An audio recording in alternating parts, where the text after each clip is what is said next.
సిద్ధవటం మండలంలోని బాక్రాపేట గాంధీనగర్లో ఆదివారం రాజంపేట పార్లమెంట్ అధ్యక్షుడు సుగవాసి ప్రసాద్ ఆధ్వర్యంలో ఇంటింటా తెలుగుదేశం కార్యక్రమం కరపత్రాలు పంపిణీ చేశారు. ఈ సందర్భంగా టీడీపీ పార్లమెంట్ మాజీ ఉపాధ్యక్షులు పుత్త రామచంద్రయ్య మాట్లాడుతూ రాష్ట్ర ముఖ్యమంత్రి చంద్రబాబు నాయుడు, డిప్యూటీ సీఎం పవన్ కళ్యాణ్ నేతృత్వంలో కూటమి ప్రభుత్వం ప్రవేశపెట్టిన పథకాలు ప్రతి ఒక్కటి ఇంటింటా సంక్షేమాలు అందాయని, ప్రజలు కూటమి ప్రభుత్వంపై హర్షం వ్యక్తం చేశారని, మహిళలకు ఉచిత బస్సు సౌకర్యం, తల్లికి వందనం పథకాలపై మహిళలు సంతృప్తికరంగా ఉన్నారని అన్నారు. ఈ కార్యక్రమంలో రాజంపేట అసెంబ్లీ అధికార ప్రతినిధి రామ్మోహన్ నాయుడు, సింగిల్ విండో మాజీ అధ్యక్షుడు సుధా మురళి, మండల తెలుగు యువత అధ్యక్షులు సుధీర్ బాబు, మన ఊరి స్వచ్ఛంద సేవా సంస్థ చైర్మన్ రవికుమార్, యువనేత శివానంద తదితర కూటమి నేతలు పాల్గొన్నారు.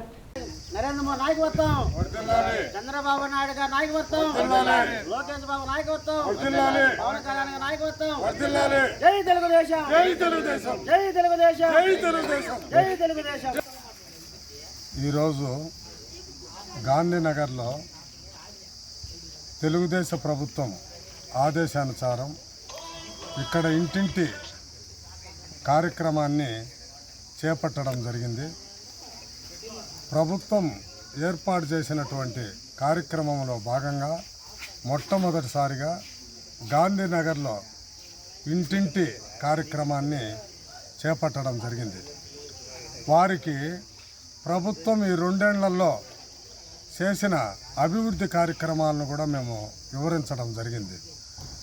మామూలుగా ఉచిత బస్సు అయితేనేమి, ఫ్రీ కరెంట్ అయితేనేమి, తల్లికి వందనం అయితేనేమి, రైతు భరోసా అయితేనేమి, ఇటు అన్నా క్యాంటీన్లు అప్పుడు జగనన్న ప్రభుత్వంలో అన్నీ తీసేసి ఇప్పుడు నారా చంద్రబాబు నాయుడు గారి ప్రభుత్వంలో మళ్ళా తిరిగి పెట్టడం అనేది బీద ప్రజల కందంలో చాలా ఆనందంగా ఉంది.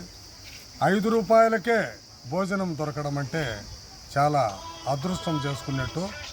ఈ ప్రభుత్వంలో అన్నానికి తిరుమల పాదయాత్ర కొండ ఎక్కేటప్పుడు అన్నం పరబ్రహ్మ స్వరూపం అనేటటువంటి వినాదం మనం వింటూ శ్రీ వెంకటేశ్వర స్వామిని మనం దర్శించుకుంటున్నాము.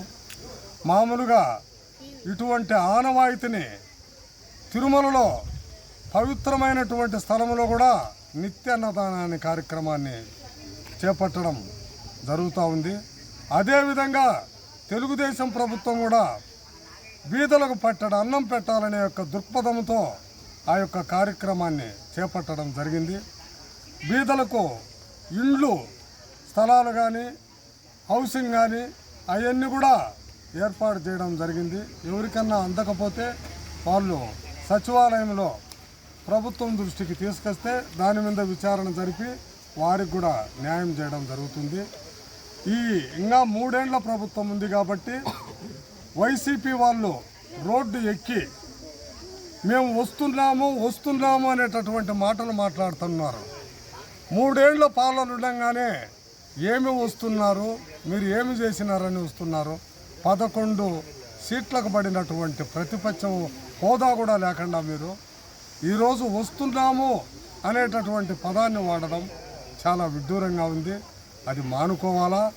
వచ్చేది నిర్ణయించేది పైన పరమేశ్వరుడు ఉన్నాడు, ఆయన నిర్ణయిస్తాడు.